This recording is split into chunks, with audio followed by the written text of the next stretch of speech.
Hi, welcome to Noumena, the only place that's reverse engineered the College Board.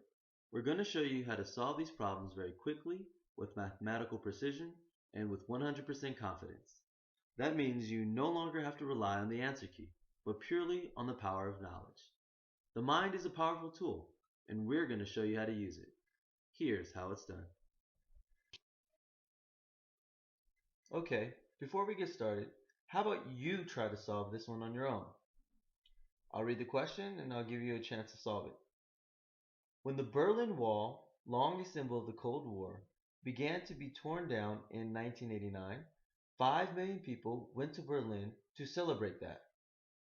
Okay, go.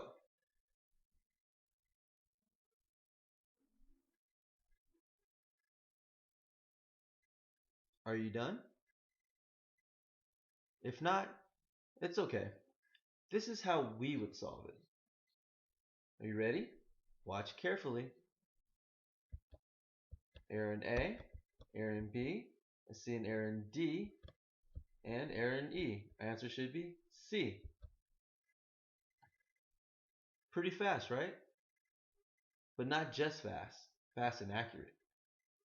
What happened there? Well, let's look at the grammar.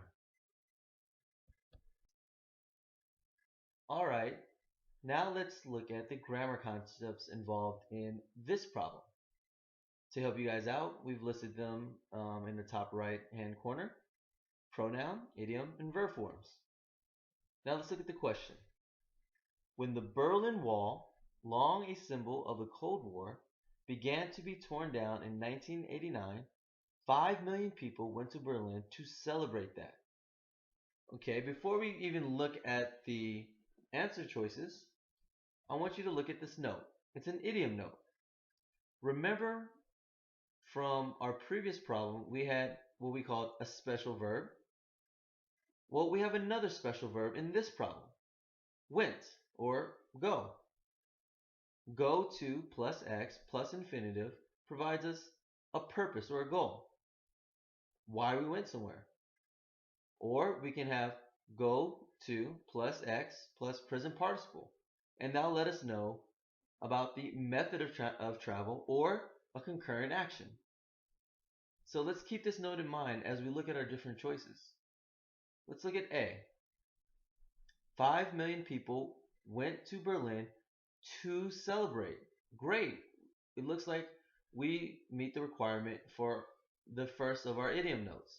Go to plus X plus infinitive. So we have a purpose or a goal to celebrate. However, we have an error in A. We have the demonstrative pronoun that. As we've mentioned in previous lessons, after a demonstrative pronoun, we should list a noun. Because demonstrative pronouns can take on, they're powerful and they can take on clauses or nouns, but they must meet the requirement of the noun to follow the demonstrative pronoun. We don't have it here. The noun is absent, so we really don't know what that was referring to. So we can simply say we have pronoun ambiguity error. What about the next choice? What about B? For its celebration? What is its? We have no idea. Scanning through the question, I can't find a noun where its was referring to. So again, we may have a pronoun antecedent error. Do you see anything else wrong here, Anthony? Sure. Now, some of you may be asking, well, isn't it obvious that its celebration is clearly referring to the fact that the Berlin Wall was torn down? Yes, that's what it should replace. But look at what it's trying to replace. It is a personal pronoun. And notice the word pronoun. It's a pronoun. It's not a proverb or a proverb form. What it's trying to replace is a verb form to be torn down. That's an infinitive. It doesn't have the power to replace verb forms. It's a pronoun. So B is actually an antecedent pronoun. A personal pronoun must always replace a noun in the sentence. Okay, I get it. A pronoun must refer back to a noun. Okay, easy enough. Well, what about C? Let's see. 5 million people went to Berlin to celebrate. Looks great. But we still have a couple more choices. So let's hold on to C for now, and let's move on to D. 5 million people went to Berlin in celebration of that. We have another demonstrative pronoun, but there's no noun that follows it. So, what error do we have? The same error as we had in A. It's a pronoun ambiguity error. It leaves us now with E. In celebrating. 5 million people went to Berlin in celebrating. Well, what's wrong here? As you can see by our notes, we've identified celebrating as being in the incorrect form. Well, Anthony, what's wrong with celebrating here? In fact, celebrating is functioning as a gerund, the object of the preposition in. But we could do better than use a gerund here. We could use the actual noun form, celebration. That would fit much better in the sentence. However, the College Board threw in the gerund celebrating, just trying to throw you off. But clearly, in celebration would be better than celebrating. Don't you agree? Yeah, now that I look at it, I do agree. I think celebration is much better than celebrating. But we have even a better choice beyond those two, which is C, to celebrate.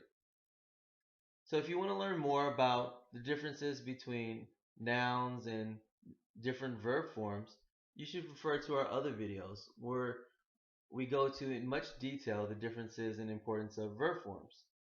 So for now, we can be happy that we found our correct answer in C, to celebrate. When the Berlin Wall, long a symbol of the Cold War, began to be torn down in 1989, 5 million people went to Berlin to celebrate. Looks good. Now let's try this one more time and see if you can keep up with us. Alright, it's that time again. You've already been exposed to the grammar that's involved in this question, so let's see if you can answer this question any better than you did the first time. Are you ready? I'll read the question, and then we'll go through all the choices and see if you can find the answer and remember the grammar concept associated with all the wrong answers. Here we go. When the Berlin Wall, long a symbol of the Cold War, began to be torn down in 1989, 5 million people went to Berlin to celebrate that. Are you ready? Get set, go.